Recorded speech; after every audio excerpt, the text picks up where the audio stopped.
Okay, in this video I'm going to work on cleaning up the bevels, getting the pinholes punched, and start shaping a handle for this thing. Alright, so here we go.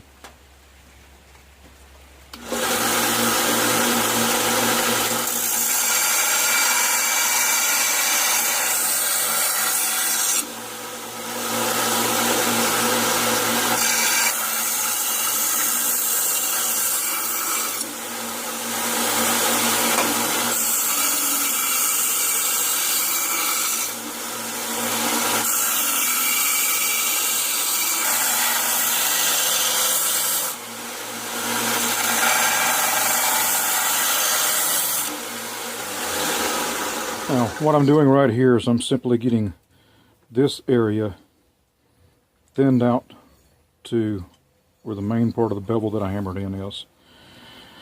And that way the choke will go right here, you have a little bit of ricasso, and then you'll have the guard or bolster, and then it'll come back to the handle. And I haven't decided if I'm going to do a solid scale for the handle or if I'm going to break it up a little bit. We'll see how she goes. But I'll do some more and let you see how it looks after that.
Fine plunge line, getting the bevels smoothed out on both sides.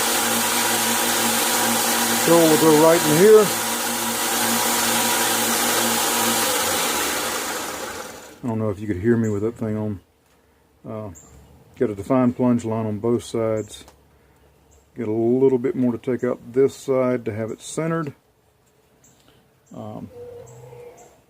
It's one of the things that you want to make sure that your edge geometry is actually centered on the blade, because if not, it's going to mess up your cutting.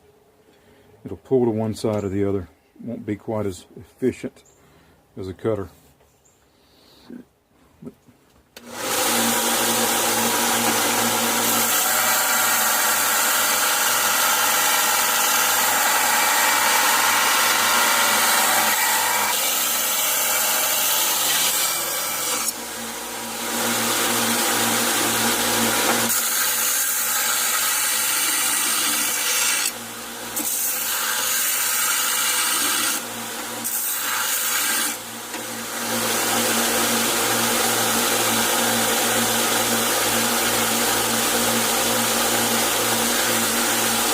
You ever notice how it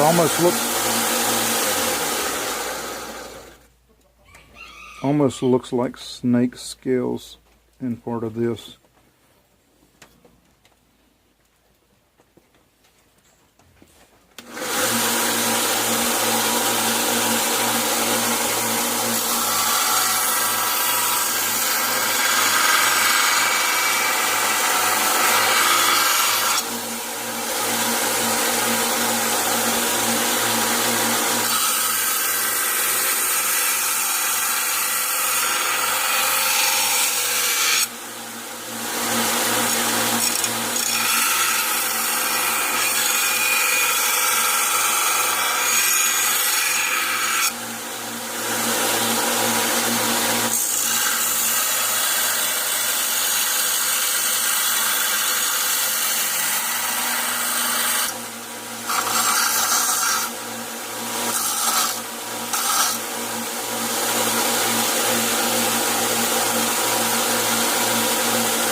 It's getting there. I'll work more on cleaning up through here. Now, when you do this, you don't want to get too thin of an edge.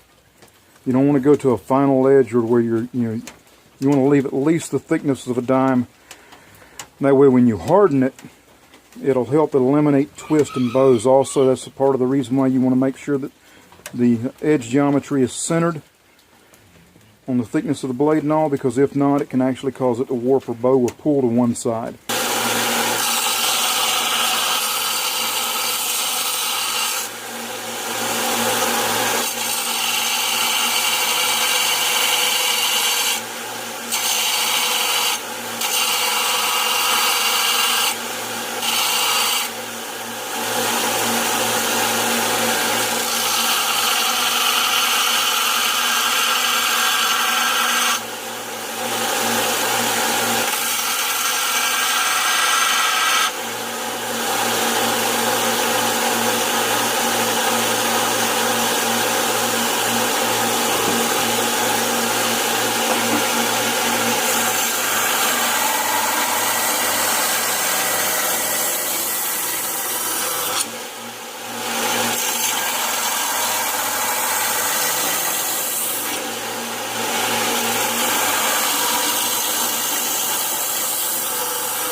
A nice tapered tang,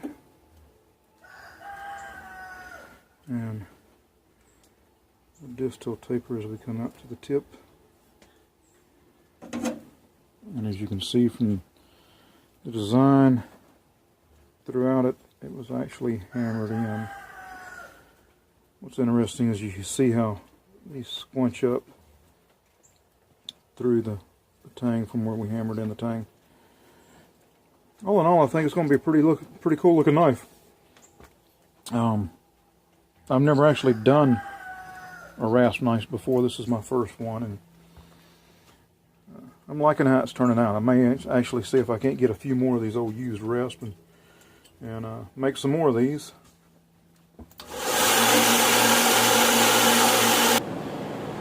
Alright, what I'm doing here is I'm actually heating up the edge of the rasp knife so that I can get it to a non-magnetic temperature, and then I'll quench it in oil. Alright, once you get it to where it's non-magnetic, quench it in oil. I'm going to do a differential edge quench. So we're actually just quenching the heated edge.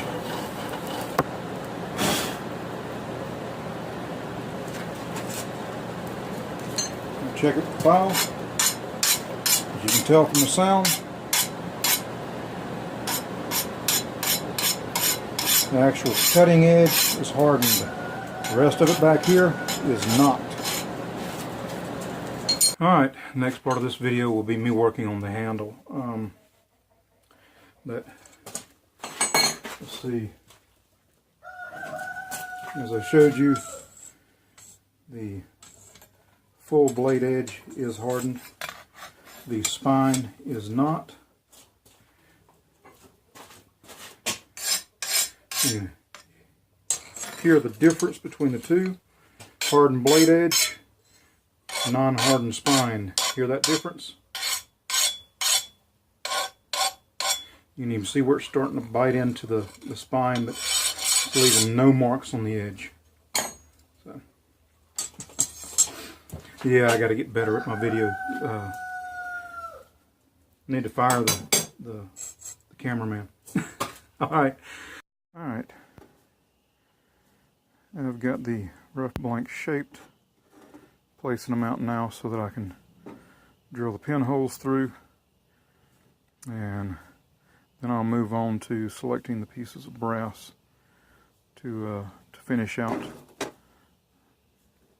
bolster and the pommel.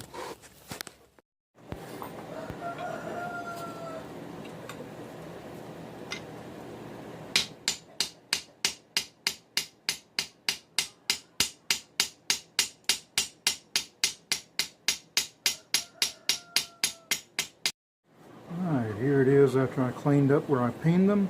It has been epoxied. Went ahead and tapered this down to the actual tang. Next will be annealing and fitting the brass pieces on, and then I will shape them.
Alright, from there I will hand sand the rest and finish cleaning up and put the final edge on the blade.